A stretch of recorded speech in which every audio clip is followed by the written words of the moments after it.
Starting today a walk at the southwestern edge of the Peak District, not far away from Leek. Had a nice early start today, going to do my peaks check, and so personal, had a good night's sleep or rested, had a day off yesterday, so feeling all good this morning, and we've made good time to get here to get started. Environment, the weather today is looking nice and fair.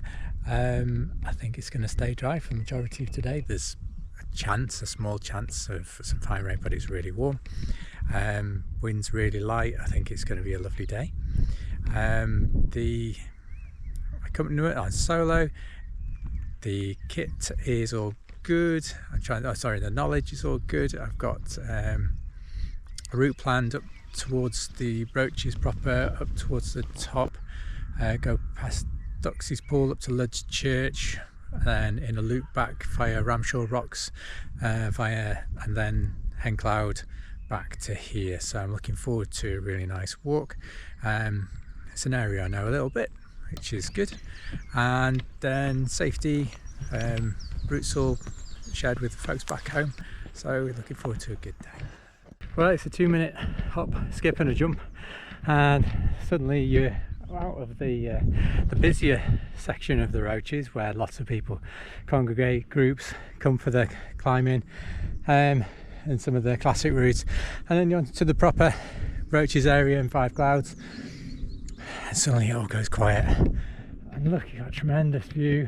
You can see Five Clouds area down there, and we'll progress up to Duxie Pool.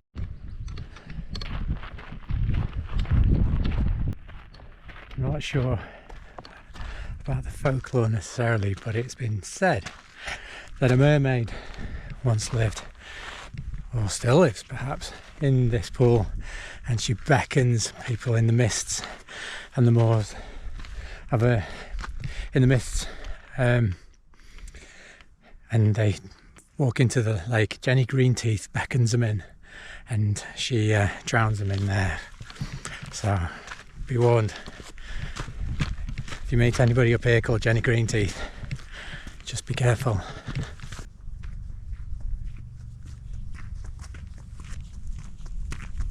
Whether you believe it or not, the folklore usually grows in terrain which demands a little bit of respect.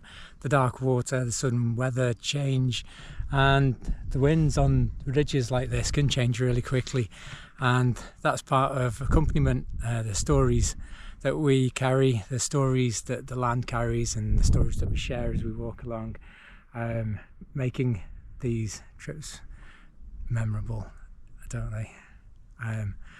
And they're often the ones that when you're in the pub when you're older, you can think back fondly of. The gritstone quickly changes to this sandy, lonely walk along. It's like walking on the beach. We've made really good tracks along the top. It seems really quick that we're to our first marker, which is the trig point at the top of the Roaches.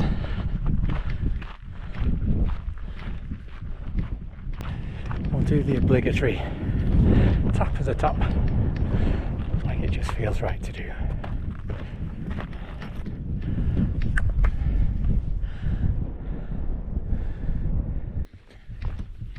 Walking down this bouldery path, the wind-blown ridge of the Roaches is behind us now, and we're into a much more leafy green section as we approach Luds Church. Quite calm and peaceful.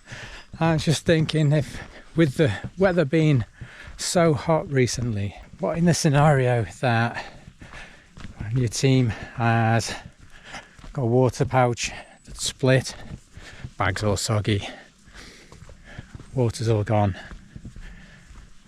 what are your choices from this point? Do you consider the equipment you've bought? You may have something like one of those life straws or a filter. Do you amend your route? You know the way back is only a couple of miles that way. That's very hard to do in my experience. going back on your route, do you amend your route and consider maybe making way, detouring towards somewhere that you can get water from? So what's the considerations? What's your choice?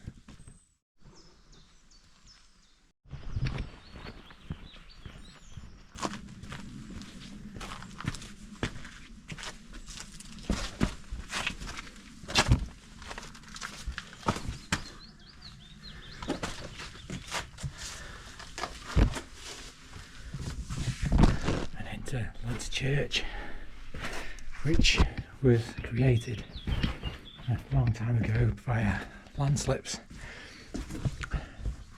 Nice bit of shade, so cool.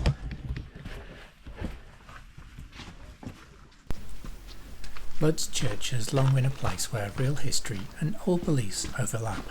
This deep green chasm was used as a hidden gathering spot in the 1400s by people meeting in secret, and over time it became tied to local legends and folklore. As you walk through its narrow passage, the steep walls and filtered light give a sense of how secluded it once felt. It's one of those Peak District places where the landscape itself seems to hold the memory of the people who passed through it.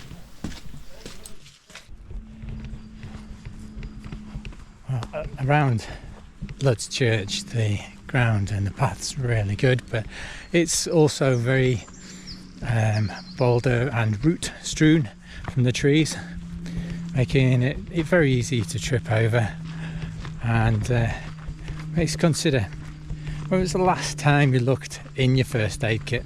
If it's anything like mine, it's been in the bag for years and years and years, and I've probably used the micropore tape out of it. That's probably all I've used in the years it's been in the bag.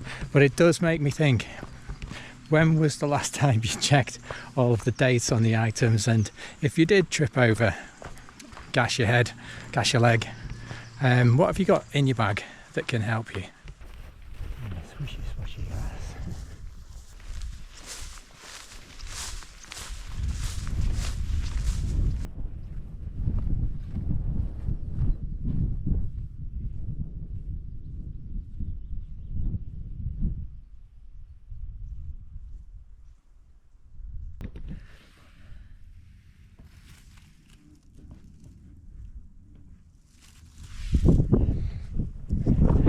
A big caterpillar. Well, I was thinking of that question in terms of what's in a first aid kit, so I thought I'll have a little look and see what's inside mine. Now, first thing to remember is that it's a personal first aid kit, and the word personal in there is one that I am true, which means that this first aid kit might not look the same as everybody else's, and I think when it's personal, different people have different regard and views of what should be in any kit. But considering where we are, considering the terrain type, considering the most useful items, that's generally what's inside my first aid kit. Now, you'll meet some people, they'll just say, give me a roll of duct tape and then I'll sort everything. And you'll have the other extreme where people will have a full surgery kit, like straight out of MASH. That's showing me age a bit, but they'll have everything. So what's inside mine? Well,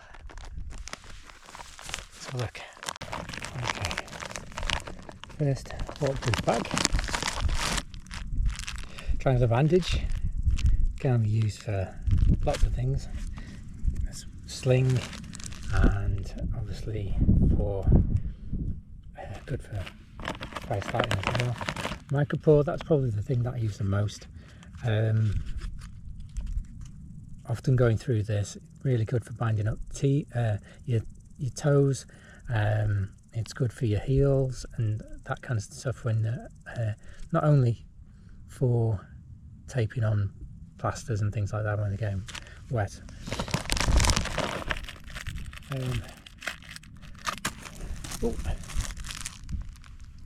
Larger gauze dressing,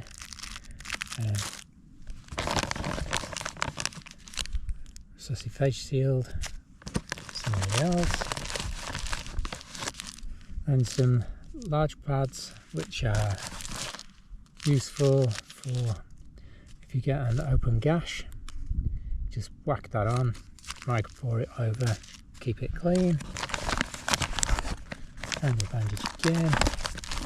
Range of different size plasters, and as well as the plasters in here, I've got the things like the Compeed, stuff like that as well, and the wipes.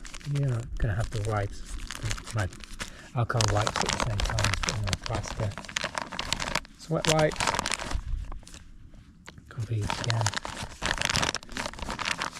and that's it. Have you got the gear in your bag that will suffice for the majority of the most likely events that will happen?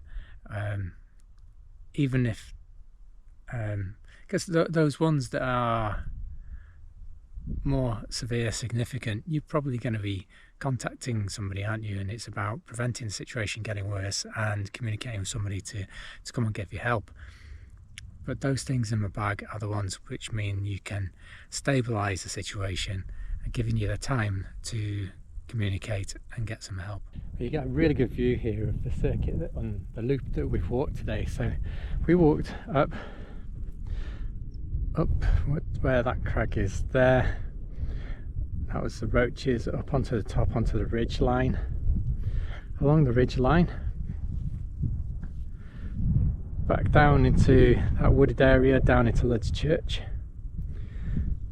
back round and up here, and now we're going to keep walking forward up to Ramshaw up there, across to Hencloud, and then back down to our starting point.